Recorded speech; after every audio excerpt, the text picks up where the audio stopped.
남재준 국정원장님, 지난 3월 국정원 원장 후보자로 내정되었을 당시 저를 포함한 많은 분들이 당신을 강직한 참 군인이라며 기대와 희망을 가졌습니다.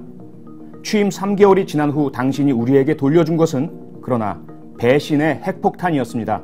국가기밀인 정상회담 대화록 발췌본 공개란이요. 당신의 공개 이후 미국의 대표적 보수 경제지 월스트리트저널은 한국에서는 정보기관이 기밀 유출자라는 굴욕적인 기사를 게재했습니다. 북한은 최고 존엄을 해쳤다며 정상회담 내용을 공개한 대한민국 정부의 정통성을 공격하기 시작했습니다. 당신의 공개 이전에는 남북 간 불문율이었던 NLL을 북한이 공개적으로 부인하고 공격하기 시작했습니다. 지금 중국에선 한중 정상회담이 열리고 있습니다. 과연 중국 정상이 마음속 심정을 허심탄회하게 내어놓을 수 있겠습니까? 앞으로 이어질 다른 나라와의 정상회담은 또 어떻습니까? 도대체 왜 그러셨습니까? 우리 국민은 지난 대선 기간 중 김무성 새누리당 선거대책본부장이 대중 유세에서 당신이 공개한 정상회담 발췌록과 똑같은 내용을 낭독하는 목소리를 인터넷에서 듣고 있습니다. 우리 국민은 지난 대선 기간 중 권영세 새누리당 선거종합상황실장이 대화 도중에 당신이 공개한 정상회담 발췌록 내용을 이야기하며 집권하면 공개해버리겠다고 하는 목소리를 인터넷에서 듣고 있습니다. 이 두 사람의 국정원을 이용한 대선 불법 여론조작 행위를 덮고 합리화하기 위해 공개하셨습니까?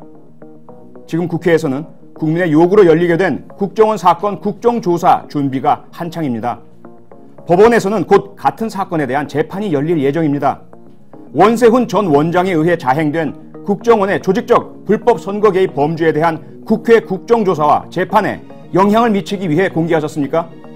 당신은 혹시 노무현 전 대통령이 북한 김정일에게 NLL을 포기하고 굴종적인 태도를 취한 종북이며 당시의 비서실장이었던 문재인 전 대선 후보 역시 종북이고 그렇기 때문에 원세훈 국정원이 행한 조직적인 종북 여론몰이가 정당했다고 주장하고 싶으신 것입니까? 만약에 그렇다면 당신과 원세훈 사이에 다른 것이 무엇입니까? 강직한 참군인 남재준 국정원장님, 제복의 자존심이란 것이 있습니다.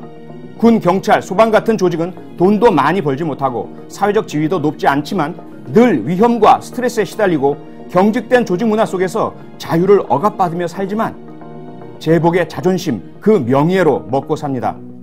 제복의 자존심은 어떠한 압력이나 유혹에도 굴하지 않고 헌법과 법률 그리고 양심에 따라 직무를 수행한다는 것입니다. 제복의 자존심은 하늘이 무너지고 목에 칼끝이 들어와도 원칙을 지키고 임무를 수행한다는 것입니다. 제복의 자존심은 대통령이나 권력자 등 특정 개인이 아닌 국가와 민족, 국민에게 충성하고 봉사한다는 것입니다. 제복의 자존심은 강한 자, 높은 자, 만인 가진 자가 머리 쓰다듬어주고 엉덩이 토닥여주는 것을 영광으로 생각하지 않습니다. 약하고 힘없는, 그래서 제복 입은 친구와 가족, 이웃에게 기대고 의존할 수밖에 없는 그분들이 주시는 신뢰와 격려, 감사의 마음을 영광으로 생각합니다.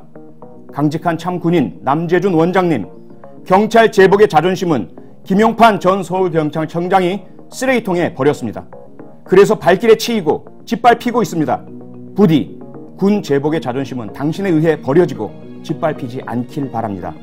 아직은 당신에 대한 제 기대와 희망의 끈을 놓지 않겠습니다.